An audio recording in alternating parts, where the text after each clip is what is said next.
Okay, so we've got Michael Melwasul here today with us. Did I say that right? I'm really You did. sorry if I You nailed didn't. it. Okay. Well, I happen to have an okay short-term memory because you just told me like 3 minutes ago how to say it. But yeah, so Michael, or usually go by Mick, so I'll probably call you Hmm. Mick from now on. Sure. Mick is a fantasy author, and I know that I have a lot of viewers who either write fantasy or read fantasy. So I think that you're going to get some cool things from him today, like some cool ideas and just a take that you're going to find interesting.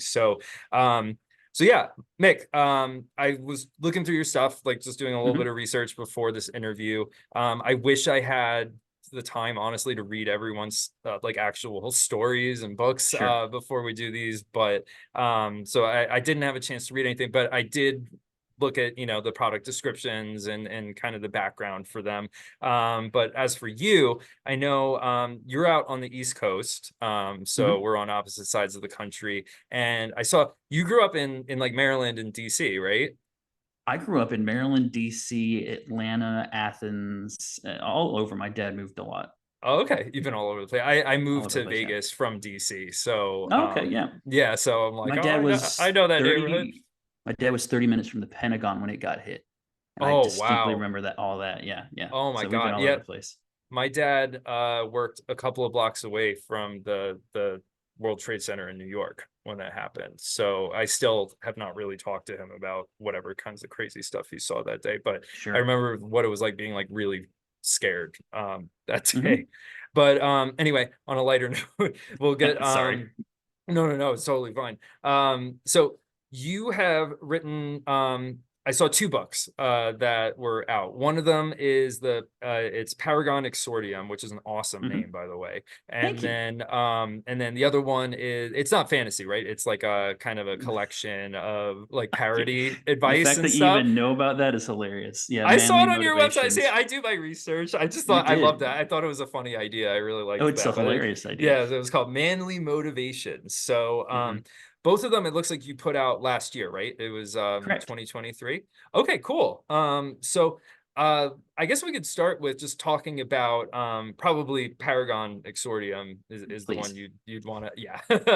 So, So if you want, I can give you context to what the reason why I did manly motivations and stuff. okay, I would like to Because know because so I actually want to read that. do So you I really? do. Yeah, I was just like, oh, that's such a good Okay. idea. So yeah, give me the background for that one. So Paragon Exordium took 6 years to write. Okay. 7 years, 6 years to write, and then another year or two to edit and query, and it was like 8 years of work before we produced it. Hmm. And so I have a lot of friends. Anything I put effort into, the things I put the least amount of effort into, do the best. You know, being on Hmm. TikTok and whatnot. So I had Yeah. the idea. I was like, what if I just wrote a book over Labor Day weekend?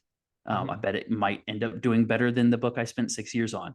So I got the idea for this book. The tagline for Manly Motivations is the book meant to be destroyed, because I was going to go off like the concept of like rage baiting Hmm. people into reading it. But like Yeah. the concept is you take a page. It's like it's not a self help book, quote unquote, and Hmm. you rip a page out after reading it, and you do either what it says to do on the page, or something else, and you destroy the book as you read it. And I Okay. literally wrote it over a weekend and I love released it that. and didn't promote it at all. And it sold Hmm. like 50 copies, which I think were Okay. like 50% my friends just trolling me. Hmm. And I take it to like signings and stuff, like give out to people as like a free little thing. It's still listed on Hmm. Amazon. It's actually, two people went and reviewed it because they thought that would be funny. Okay. But it's a great little like Okay. stocking stuffer and stuff. But yeah, it's a Hmm. joke. I love There's that. even jokes in it saying you should go read Paragon Exordium, my actual book that I I care love that about. too. It's like cross promotion. That's awesome. Yeah, exactly. So, so Paragon Exordium, Hmm. again, awesome name. I'm Thank kind you. of jealous I didn't come up with it. So tell me a little bit about that. This is Yeah, going to be your chance to kind of hook people on it. sure. So, and then I want to talk a little bit about just kind of where you got the ideas from, and then since I know how long it took you to write it, which I can definitely relate to because Hmm. mine took it took a while for me to actually get through mine. So give me the background. I know a little bit about it having read the Hmm. descriptions, but for people who don't know, what's Paragon? What's the deal with Paragon Exordia? So, Paragon Exordium is a genre bending epic rural fantasy about a magical apocalypse that takes place in rural Georgia. So Okay. most of humanity is wiped out by this extinction level event. I call an apocalypse, but apocalypse is a little misleading because the whole story is about surviving this apocalyptic scenario. Mhm. But there's this event called the Shattering where the sky breaks like glass, which you can see on the cover if you look at it. Mhm. And humanity is brought to the verge of extinction by an invasion of Fae. And I use Fae as an all-encompassing term for elves, dwarves, orcs, any kind of magical creature being you can imagine has suddenly overrun the world. And Mhm. so there's this small town in Georgia where there's a professional, like in this small town is a training base for a private military called S&W. And one of the captain of this group in this base has a black sword he was given before, well before, it's just a decoration, but he picks it up and takes it out into town with him. Turns out it was given to him by an ancient dwarf who's been around since way before the apocalypse. So the book is about him and some other characters exploring this new reality, trying to figure out how to survive in this world that's been overrun by magical beings and how their traditional weaponry doesn't work the same way, isn't effective against magic. There's magic in the world. There's some small town politics and stuff just being in, like, it's a rural Mhm. town in Georgia, so magic is received not necessarily very well, Yeah. being in the middle of the Bible Belt and stuff. But Mhm. then one of the first things they encounter is a giant snake rolls into town and starts eating people. So the other hook part is the black sword that Peter gets. Whenever he kills something with it, he starts to have these weird dreams, and this creature starts speaking to him, encouraging him to kill more in exchange for power and stuff. So it's Mhm. a very character driven story. It's a long read, but it's very easy to read, which is a big Okay. thing with us. Is it's Mhm. very character driven. It's very easy to read while being an epic fantasy. It's a great starter fantasy. Some people have one of my most recent reviews was really neat because I like to make comparisons. I say like Reign of Fire, The Walking Dead combined with Lord of the Rings. Someone said Oh, I it's like love that. Starship. Yeah, Okay. someone said it's like Yeah. Starship Trooper meets The Witcher, but like a fantasy book. Oh, I like that too. I really Okay. like that Oh, comparison I as like well. that. Yeah, That's really cool. So yeah. you're in Georgia now, right? Mhm. So is that town a real town or is it a fictional? It's a fictional town. So the town of Paragon is based on the city, the town of Statesboro, which is a real Okay. college town. But the Mhm. town of Paragon itself is not a real town. It's the only Yeah. fictional human town in the book, actually, because they travel to Macon, Georgia, which is a very popular city. They travel to Atlanta, Georgia. Mhm. But Paragon itself, for reasons within the story and stuff, is a fictional town. I like the idea of setting it in. I mean, I know the town is fictional, but like it is a real world state, obviously, Hmm. and region. So I feel like I was talking to the last person I interviewed about this because she writes fantasy and she lives in Alabama. Hmm. And we were talking about the fact that fantasy so often is or at least like the big fantasy that people know of, like Game of Thrones or Sure. whatever, it is set in kind of like a time that is very removed from our own. So you usually are looking at like very kind of medieval and people speaking very formally and in kind of Right. archaic language and stuff like that. And it's cool to see a novel, a fantasy novel that is set in a setting that people can really relate to. Hmm. And I think that like you just said that it was like this book would be a good starter for someone who's not really like a fantasy reader yet and like doesn't really it's just they really haven't delved into that genre very much. Like that Right. is a cool place to start for someone because it's both relatable but it also has fantastic elements to it that will characterize it as fantasy. So, Yeah. like, did you get kind of inspiration for stuff like just in your everyday life, like kind of going around? Like, are you like I've read books by people from like I'm from Long Island. I read Sure. someone had written a book that was like a mystery one that took place on Long Island, and they're mentioning things that I'm like, oh, as someone from there, like, yeah, Yeah. they definitely know the like, that place, like that's a real thing. Yeah, people really do act like that. So, Right. yeah, so like for you, I always am curious where people get their inspiration from because everyone has a different source. So, like I guess actually, you know what? How did this kind of start for you? Like where like had you already moved to Georgia and then you decided after you moved there that you wanted to set something there? Like how did that Yeah. work? Yeah, so I mean, I had the concept for the book when I was 13 years old. So Mhm. I've been workshopping that concept and world building in my head for years because it was something I always knew I wanted to write. So it wasn't until I graduated college and I had some time on my hands and my wife was still in school for like Mhm. 2 years. I was like, I'm going to take these 2 years before she's done, and I'm going to sit down and I'm gonna write this thing. And so it's been in my brain for it had been in my brain for like a decade at that point. Mhm. So then it was just like taking the time to actually develop it. And yeah, I pull things from real life. Of course, the city of Atlanta deciding to take the story there was a real life thing. Mhm. There's a a lot of the characters are loosely based on people I've known, or Patreons I had early on named after Patreons, because I started releasing this in a chapter by chapter format on Patreon when I started. Oh, okay. Um, and like the second act villain is a dude in Macon who is he's a trailer park white guy who thinks he can rap. Small town Okay. rapper kind of guy based Mhm. on a dude I knew in college who was just unpleasant to be around, to put it mildly. So I created a villain based on this sort of type of person, Mhm. who people really enjoy him as a Yeah. villain, because he's also not what you would expect. He's got some magic and stuff. So he's not just a small town rapper guy, but Mhm. he's got personality. And it's like, what if this guy suddenly had all this power? How would that play out for the town and stuff? And it doesn't play out well. I like the idea of incorporating real life people that you know into those kinds of things because it's very like Dante to me, Hmm. like Sure. like throwing people he doesn't like into the inferno. Because God knows I do that with, Sure. with certain things. So this is like it's a cool way to get ideas for characters because I feel like a lot of people, or at least like what I've seen in like the writing communities online are always like sort of they're not sure where to get ideas for characters from, and they're always a little Hmm. bit like not insecure, but like a little bit shaky with their ideas, thinking like, is this like realistic? Is this Hmm. believable? But it's like, well, yeah, you can always just base it, like generally speaking, on someone you know, and then obviously embellish it. But And it's a great um, starting point.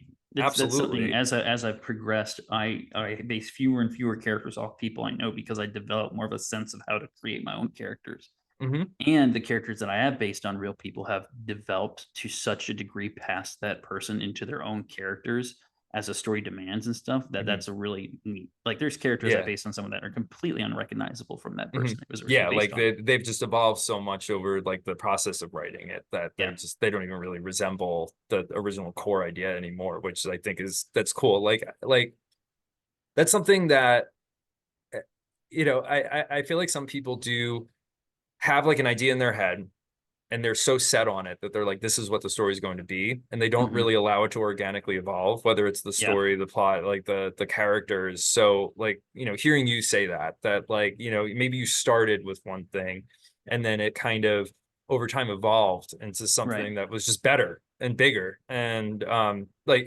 there's nothing wrong with not sticking to the original idea as it was first put in, Oh yeah, my so original ideas changed drastically for the better. mhm. Yeah. So, um, with fantasy and all of that, like you were talking about, like I I'm not a fantasy person, so I'm Hmm. still actually learning a lot when it comes to the fantasy genre. Like I've made Sure. like a very small number of videos that are actually about fantasy, but I tend to shy away from it just because I feel like I can't really speak to it that well. But like I can say that it does seem like fantasy tends to be characterized by magic and Hmm. by kind of like mythological creatures, whether those are like purely original ones or ones that you've seen before, like dragons or something like that. So Right. you mentioned the Fae being kind of, I guess it's like a catch-all term for like a Hmm. supernatural being in your book, right? Yeah. So like, did you play on like current not current like pre-existing kind of like fantasy creatures, or did you come up Hmm. with new ones, or did Yes you and like yes. adapt ones that okay, yes and yes, And okay, yes. go into that, let me tell us about that. Yeah, so I've made up a few. Those are more. There's one kind of fantasy race I sort of took a play on Drow. I don't know if you're familiar with Drow. It's a D&D race that like dark elves. So I Yes, I actually do, yeah, that one I have heard of, yeah. yeah, so I took that concept and I created the Eolan, which I call moon elves, Hmm. because their skin is ashen. That's a whole. I won't get into that. That's a whole thing. Uh, Yeah. that would take time. But yeah, Hmm. so we have classic fantasy creatures. We have a basilisk. We have elves, dwarves, orcs. The concept, the early concept in my head was anything that humanity has imagined or thought of throughout history they've thought of because they have vague memories of these things, and those memories Okay. are leaking through in dreams, and therefore they are inspired by the actual history of these beings. Okay. I like Right. that. So Yeah. that component draws all those kinds of things in. And then of course, once you get your creative juices flowing, you can create some new stuff within that realm. But one of the key things we look at whenever we're doing these creatures, and I create lore and background for each of them, is we say, what is typical about these things? How can we subvert the trope while still making these things recognizable? Mhm. And one of the best examples of that is with my elves. I posted a fact videos about my elves the other day, but our elves are not like they're very similar to Tolkien elves, but they're way more militaristic because they're mortal beings that can be killed. So if you're an Okay. immortal race that can be killed, how is that going to affect your culture? Is the question my co-author and I asked.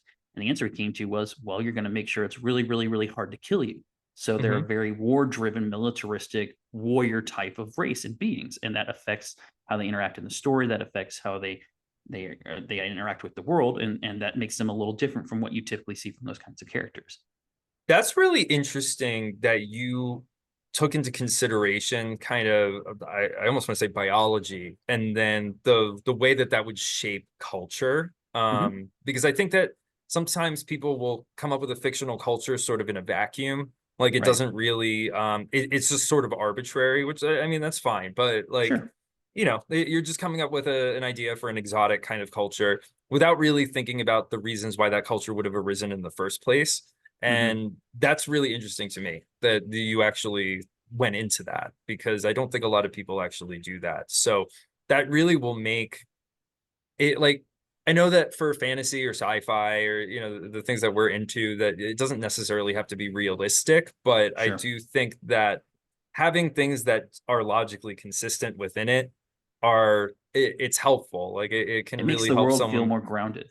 Absolutely. Like it's just it feels more real even if it's not realistic. I feel like I may have used that line before somewhere, but like that's but yeah, like that's really cool to me.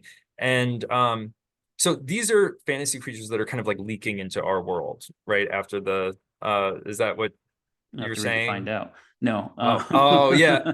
they're not Sorry. leaking. I'm No, just you're I good. like You're good. yeah, I really like the idea of just having like fantasy creatures like that set in Georgia of all Right. places, like just the South, because I feel like the Yeah. South is always depicted as like this is like an evangelical area that all it is going to be some sort of like it's always going to be in the context of Christianity. And like while Sure. I consider myself Christian and stuff, I do like reading things that are outside of that. And it's I just maybe this is just a New Yorker stereotype of the South, though, but I just am Yeah. thinking of, you know, all these people are going to know is just the Bible and that kind of things. Like you're never going to see anything that is kind of alien to that. And Yeah. so that's just this is a very interesting sort of setting to have it in. And I think that's really cool. So I'm gonna cut to this. So you've been saying we for this Hmm. book, and I neglected to mention this. You did write with a co-author, right? Or you worked on it with a co-author? Hmm. Okay.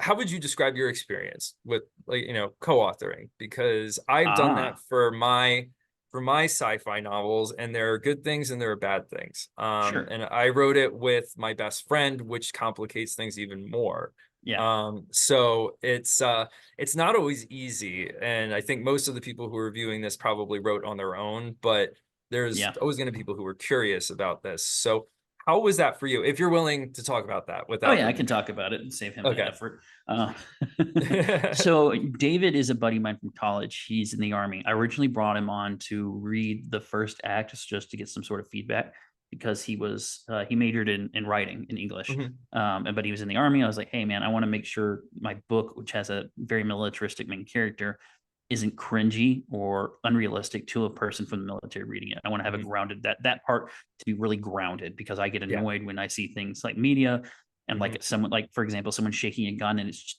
clicking clacking all over the place. Like that's not Yeah. how that Trust me, works, I know. right? Yeah, my my fiance is in the Navy, and Mm, he anytime we watch a movie that is military stuff and he sees like an accurate depiction of even just a uniform, he loses right. it. And he's just like, Right. what is this? Like they couldn't get a consultant. So like I Right. respect that you even thought about that because most people don't. So Yeah, yeah, and I yeah. brought him in as just like an editor, really early stage alpha reader. and we talked about it, and then we had a meeting the next weekend, and then we had a meeting the next weekend, and so on. And we just kept meeting and discussing it and talking about the story, talking about where the characters are going, and Mhm. just continuing to do that. So he's actually credited as the editor for book one. I Okay. call him my co-author. The name Michael Melwasul isn't my real name. It's an author name that was supposed to represent the collaboration of minds that went into creating the book. Okay. Because it was supposed to. There's a lot of factors to the name Melwasul, but Dave was brought in to sort of edit, and he has just been so involved in the process. It's like writing with a developmental editor the whole Mhm. way through. And so it just progressed and stuff. So it got to the point where we're finishing the first book. We're getting ready for the second book. I'm like, you're not just an editor anymore. You're a co-author at this point because you have such a developmental effect on the story. Mhm. So he's basically been promoted to co-author. Okay. Now the first book I wrote like 95%. He wrote like 5%. He mostly went in and touched up some stuff. That balance is shifting with book two. He's getting more like 80, 75%, 25% split. Mhm. And so the thing that's made it easy is ultimately he considers this my project. Because it's my brain baby, right? Okay. So I Yeah. came up with all the original stuff, but he's helped me develop it. But he's so into the story and into the developmental process that he's comfortable taking on a more of a responsibility and more of a role in Mhm. the story and being considered co-author in the story, because that's really, while I write most of the words, he is so intricately involved. And there's even been Mhm. multiple chapters in book two. He's like, hey, let me take this one. And what's been a really cool side effect of that is one time we worked on a chapter at the same time. We wrote the same section and they came together afterward and lined them up side by side, and they were almost identical Mhm. in Oh, that's what cool. was like this, the character actions, the little small moments, like it was Mhm. all like just barely different. And we just took what we thought were the best parts of each and made it all flow together. Mhm. So you're like really creatively in sync with this kind of stuff. Mhm. If and that's great. Like I feel like you were in a really good situation with that kind of like partnership on a book Yeah. because it's trust me, it is not always like that. And Right. like so since the idea was kind of ultimately yours, like if the two of you ever disagreed on something, I don't know if that ever came up, but like Yeah. if you disagreed, like did you kind of have like the final say, or did you work on finding sort of a compromise? So I have the final say, but my wife is also an English teacher, Hmm. an English major, and so I bounce every single idea and concept off of her. So she's basically an editor too. So it's almost Hmm. like three minds wrote this book. Like her Yeah. involvement cannot be dismissed. So if there is ever a disagreement, I can usually go to her to see, hey, what do you think of this? What's your thing? I Hmm. ultimately have the deciding power, but we've never had a disagreement that came to that because it's always a degree of discussion. Okay. And every discussion is like, okay, how can we improve this? And every idea is, how can we improve this? And while I don't always fully agree with this idea, his idea feeds into an idea that we then agree on. Hmm. So we've never had any kind of falling out or disagreement with the story because it's Yeah. all just, hey, how can it be better? And it's usually him going, hey, this is too much, cut it back, or hey, this is areas you need to improve the dialogue, or things like that. Hmm. Yeah. No, that's I'm not trying to like say that I had a bad experience because I didn't. No, I I didn't take it really that way. enjoyed it, but I am envious a little bit of the way that your dynamic was because Yeah. it just sounds like you were just generally in a good situation to produce a book that was really cohesive. So Hmm. like something that I found is that when you're writing with someone else, there's always the chance that you're going to disagree on what the tone ultimately is going to be. Sure. And if you don't have a very solid idea of, like we were writing sci-fi, so like I wanted it to be Dune and he Hmm. wanted it to be Starship Troopers. So Okay. like they Yeah. were, so like there were parts where we would be writing together and ultimately all the words were mine. Like I rewrote anything that he wrote. Hmm. But I would have to really rework things, and I ended up having to edit the whole thing a ton of times to make it at least cohesive in terms of tone because it came Right. off very like it was all over the place. And so that's great that you were able to produce this book with another person when people don't always, even if you agree on certain ideas, you don't always agree on the way to execute it. So that's pretty cool. And So very don't you cool. don't you feel like those I had such a good time though, like with the brainstorming sessions. Like Oh I feel like yeah. that some of my best memories were like we'd be on the phone for like 4 hours at a time, like just talking about that. And it was so much fun. My brain So, stalls out if we haven't had a session in the weekend. Like I stall out because our brain are, and we're in the second draft of book 2 right now, and oh, so cool. that's one of my Okay. favorite parts to be because we're developing things better, we're improving things. The story is written out, we're just trying to make it better, and so Mhm. almost every time we have a meeting, it's very long and very intensive. It's like, how can we improve this? Oh, that Yeah. ties into this, and it's just yeah, that's super Mhm. exciting and super fun. Yeah, and it helps that you were friends to begin with. Like you already had Yeah. a good relationship, and then this kind of stuff just makes it even better. So like Hmm. that's very cool. So you're working on your second book now. Do you Hmm. have, and you said you're on the second draft. So I Hmm. know it's really hard to predict kind of how long anything is going to take. Like it's not easy to Right. say like, oh, we will be done by this date.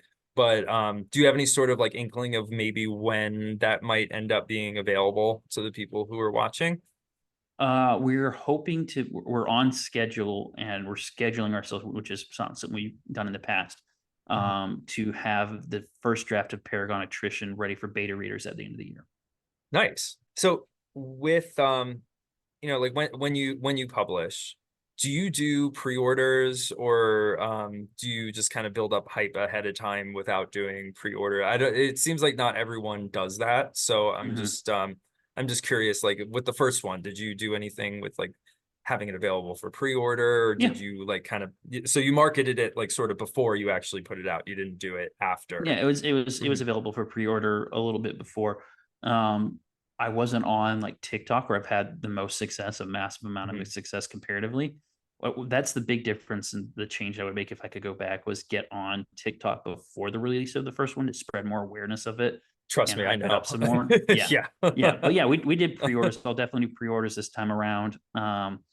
But having an audience to pull from beta readers is also something I'm really excited for. Instead of it being like complete strangers or friends, Mhm. I have people who I know what they like to read, who have read the first book, or Mhm. other authors who I'm like, hey, I can get some feedback from these people that might be super valuable in a way Yeah. that I wasn't able to have for the first one necessarily. That's definitely like an ideal situation for having like beta readership, that they're Hmm. not necessarily people that you know in real life, because I Hmm. feel like sometimes when you have people who are your friends or your family reading this stuff, they're maybe won't be fully honest with you about Sure. certain things because they're just worried about the, for the sake of your relationship, Right. not offending you. So Right. like that's definitely helpful to have that. And then and TikTok was something that I was very reluctant to kind of get onto for a long Yep. time.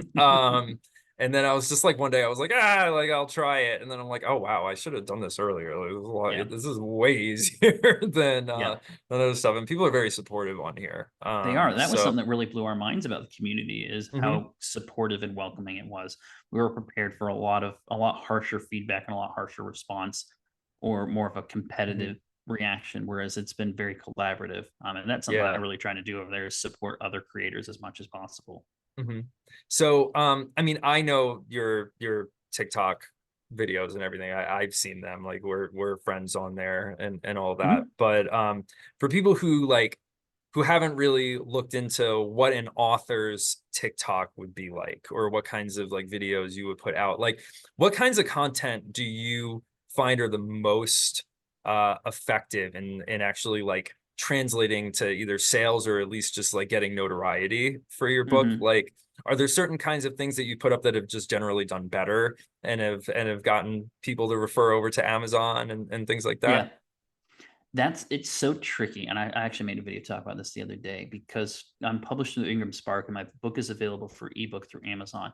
So I don't Mhm. get ebook reports until a month after they've happened, Yeah. and that's super stressful because I Mhm. don't have the time or energy to go back and try and track down which videos were doing that because I also don't Mhm. get day-to-day data on that. Yeah. So from my perspective, the most successful way to get engagement and actually translate to book sales is make connections to the readers, make them Mhm. feel connected to. So one of the first things I did on TikTok, and I haven't done this in a while, was I made a video saying, "Hey, if you give me a your location, your career, and an item you think would help you survive the apocalypse, I'll tell you what's going on in your area in my book when the event happens and what your odds are surviving the first 30 days." That's a And cool so idea. it helped me world build, Yeah. which was really good. That video is still in my profile somewhere. I need to repin it. But it helped me world build, which was really neat. It helped make me direct connections with the individuals commenting because they got a whole video talking about them and what their odds of surviving were. And it made them feel connected to the story, more interested in learning more about the story. So it's things like that that connect you Mhm. to the audience and create a relationship with people that help do that. And you can do that through stitching or answering other people's comments. But I think that was my most successful series of videos, and I would do it more often, but out on it after 100 or so of those. Mhm. Yeah. Because I also like my brain is like, okay, every word I say here becomes canon because I'm saying it. So I have to like make sure, Mhm. and I really want to make them all unique too. So there's like no overlap in what they are unless the locations are overlapped. Mhm. So it's a fun thing to do, and I'll probably try and do more of it. But I've also got like 300 videos saved, Oh like yeah. video ideas. Mhm. It's ridiculous. Yeah. That's a great idea, though. I've never, like I'm sort of like I've been on YouTube for a while and I didn't really get any sort of traction until honestly like the last few months. Yeah. But TikTok's really new for me, so I'm like clueless when it comes to this stuff. Like I still have not done any sort of like what is it, like Stitch stuff? Like Right. I don't really know a lot with that. And so like you're just such a good person to kind of have as like a reference for what authors should be doing, because there are Aw. times where I feel kind of silly when I'm talking about like this is how you promote your book, when I really only started doing that Yeah. maybe in the past year. And I'm like, well, I know theoretically these things might work, but like I haven't actually put a lot of things into practice, whether it's because of like not having time or just not having like the energy or the ideas there. So like you're someone that I feel like authors like I want to refer people over to your TikTok, honestly, because like no, you're like a really good person to learn from, because Aw. you've done things the right way and you actually like put in the effort and the work into producing these things, because it's not easy to like make that many videos. Like you have to edit it, It's not. you have to come up with the idea in the first place, which is not always easy. It's like it's not always easy to come up with something every single week. Right. So like you're doing it the right way, and I just think that people could really learn from that who don't really know where to start, especially on social media and especially TikTok, where I feel like TikTok has a kind of an uncertain reputation. Some people hate it, Sure. some people Yeah. like it. Like I found the writing community on there to be like extremely supportive, Hmm. um a lot more than YouTube is. YouTube has a lot more, that's where you get the nasty comments from people. Mm. Like you don't see it as much on at least writing TikTok stuff, like maybe in Right. some other field you do, but in there like it's just a really good community of people to actually interact with. Um so like, uh, props to you. Like I Thank really, you. like that's impressive to me.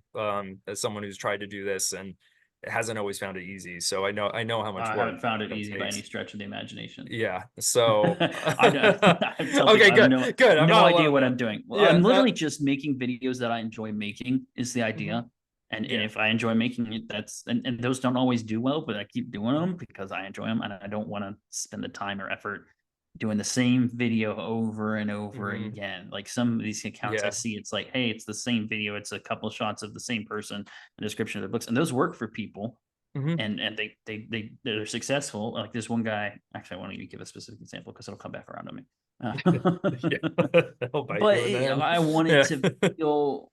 I want to connect with people, and I Mhm. don't feel like I'm connecting people if I'm just posting the same thing. And I'll do like Yeah. memes every once in a while just to make the algorithm happy, and Mhm. memes do well, right? Yeah. But Yeah, like I had tried in the past, like when I first started out with everything, to just do like, this is going to be a quote from my book, or this is going to be a picture of the cover, this or that. And even mhm, in like early videos of mine where I was giving advice on like how to market your book online, I mentioned those as things that you could do. And then I've sort of over time, like I almost want to just like go back and be like, you know what, actually like that can work, but like don't rely on that, because mhm, that's not really going to get people that interested, like what you described, like engaging people in a way that will kind of draw them into the story, like mhm, will show how they can relate to it in a way. That is a way that you're going to get people to pay attention. yeah, They could easily just scroll right past some quote from a character, they have no idea who that character even is. right. So yeah, like everyone, please go follow Mick right here. I think he has better advice than me in Oh some of God. these areas. So, I don't do but advice yeah, yeah, videos. I just mean like just the fact that Yeah, you're I hear doing you. these things at all is a really good thing to learn from. So, but yeah, so anyway, back to your books and the Mhm, writing process and all of that. So, I was talking to another person recently about word count goal. Actually, it was the person I interviewed just earlier today mhm. about like writing goals. So I Right. know you said you and your co-author are on track. You're on schedule to meeting the kind of goals that you have for your next book that you want to put Mhm. out. So like what kinds of like goalposts are you setting for yourself? Like what kinds of like how are you like quantifying your progress in that way? Yeah, yeah. And that differed between book one and book two. Book one, there was a lot of pressure early on with the Patreon because I was like, I have to create a chapter a month so people can get their money's worth, and I can have them pay a little money in exchange to get a chapter. So that was one of our Mhm. early things that kept me really on schedule. Helped a lot early on. Was like, hey, if I don't get a chapter done, I don't get paid. If I get a Yeah. chapter done, I get paid. People get a product. We move on. Right. So that was an early part of it. We split the first book into acts. It was 3 acts, Mhm. and the traditional storytelling thing. And so we outlined the first act, wrote the first act, outlined the second act, wrote the second act, and we have the entire story out through book 3, the whole overarching story and big moments. But we plan in between those, and we go into Okay. more detail. We go into more detail every time we revisit it, and we're editing as we go. So book one, book two, which we're working on now, we sat down and we said, all right, let's plan out the first 10 chapters. Wrote those. All right, let's plan out the next 10 chapters based on what we just wrote and what we've gotten so far. Wrote those. And so that's been sort of our progress. And we'll work on a chapter until we're done. And that means going back and rereading it, go out and back and editing it, going back and rewriting it a lot of times until we're like, Mhm. okay, that's good enough for the first draft. Okay. It's good enough for the first version of the book. Mhm. And so that's a very intensive process. And I'll be sometimes working on 4 chapters at once in that process, depending on where it is, because I have multiple POVs. And so my brain, if I get tired of writing one POV, I can literally hop over to another POV and kind of pick it up and Mhm. try and keep myself from getting stuck in the same place with that. Yeah. So we've gone through and we've written the whole first book, and now or first draft of book 2. Now we're going back through, and this time instead of going through it chapter, character, we're going through it one character from their beginning of their story to the end of their story. And so we're trying to do like we split it up to do basically there's 2 character POVs that finish they tie together. So we're like we're gonna edit these at the same time. And because there's 4 main character POVs in the book, we're gonna split it and have the first 6 months work on the first 2 characters, second 6 months we'll work on the other 2 characters and split them up accordingly. So a lot of our writers and stuff do word count. I did not look at my word count for book one until I was completely done in querying and was asked how many words it was. Mhm. Word count does not matter to me because the story is done when we tell the story. So we do a ton of deleting, we do a ton of rewriting. It's 200. The first book is 231,000 words, which is a lot, but believe it or Mhm. not, we actually cut a ton of content. And when we got feedback from our beta readers, we ended up adding 30,000 words because like we want more with these characters and stuff. And so I think that the length is a big part of why it wasn't picked up by a traditional publisher. We queried for a year. Mhm. I submitted to over 100 publishers and agents, and every single one of them rejected it. And every single one, we had multiple manuscript requests, but every single one was like, not the market for it, too long, like your writing style, Yeah. cool concept, but it's not for us. So Mhm. when we went indie, we're like, we want to get the story out there. So I see a lot of authors are very focused on word count. Yeah. That's fine. I disagree with it fundamentally because I think your goal's in the wrong place if you're Mhm. doing that. Because what does it matter if you wrote 5,000 words if you delete 4,999 of them? It's not progress on the Yeah. story. The length of the story can be conditioned afterward, but like I said, for us, the story is done when we're done telling the story. So Mhm. I don't know how many words book 2 is. I have Yeah. no idea. I I don't know am how many words my average chapter is. I have no idea. It yeah. doesn't matter to me. I am absolutely in agreement with you about word count. There was a time where I felt differently and I don't feel this way anymore. I feel Mhm. like the thing with that is that people either get like really hung up on the idea that for their book to fit a certain category, like for it to Mhm. either be like a novel or a short story or a novella or something like that, they have like a very, very strict Yeah. word count that they categorize that with. So Yeah. people will be like, oh, well, I want to be a novelist, so therefore I need to write over 80,000 words. And then they might Right. even take that a step further and be like, oh, I'm writing in this genre. That genre typically has books that are between this many and this many thousand words. Right. So if I don't meet that or I go over it, that's a problem. And Yeah. maybe it would be if you were traditionally publishing because they don't want it to be super long. But if you're self-publishing, you don't really need to limit yourself in that way. And then I feel like the other problem with it is that say they wrote too little for that word count goal that they had set, like that Right. arbitrary number. Then they're going to be tempted to start adding additional things that don't need to be there. Yep. The same way that you would write, like, you're in school and they're like, you need like a 10-page essay and you wrote like 8 pages and you're like, let me just add a lot of extra words to try to make Yep. it the length. And then you're kind of doing your readers a disservice with that because it doesn't need to be there. It's just like Yeah. filler. So like, I agree with you entirely And that's a about unique word advantage count. of being indie, like you're saying, Hmm. and adding filler and stuff. And there's so many advantages of being indie. I think being indie is becoming more and more plausible as the market shifts and stuff. And like one of the critiques I got in my book just the other day was I have a chapter early on, which is from the perspective of a basilisk. Hmm. You're in Oh, this that's cool. giant Yeah. snake's head, and someone's like, Hmm. "This doesn't serve the story because it repeats the same events." I'm like, "But it's fun. It is fun, right? It's fun, and it's Can't we fine just for have it not to fun story." stuff? And that's the thing is that chapter is a lot of people's favorite, one of their favorite chapters. It's a chapter that's very intriguing and people really enjoy it. And that's a fine criticism to have. And I see the point, like, yeah, it doesn't directly serve the story because it's the same events kind of happening, but Mhm. like it's highlighting the different perspectives and how the basilisk perceives things very differently. It gives you information that other characters don't necessarily have. And it's so much fun to read from the perspective of a basilisk. And if I didn't have that, I wouldn't have my book narrator who's working on it right now doing really cool things with the basilisk Awesome. voice that are going to Yes, make I love him that. hopefully get awards Hmm. someday because Yeah. he's going with it and he's running with the idea of this giant snake voice and perspective. Hmm. And that was probably so much fun to write, Oh like yeah. just that scene, right? Like Yeah, absolutely. it's like I just feel like people sometimes shun just doing something purely for enjoyment Right. when like it's not like it's detracting from the story in any way. Like maybe it's not fitting There's a exactly what balance, you're, right? yeah, like it doesn't have If to every other be. chapter is a Mhm, monster chapter, that changes the story and that would make the story less mhm, focused. But when it's like one here and there, and it's a perspective that's unique and is fun for the reader and not something you're really mhm. going to get elsewhere, I think Yeah, that adds value. totally agree.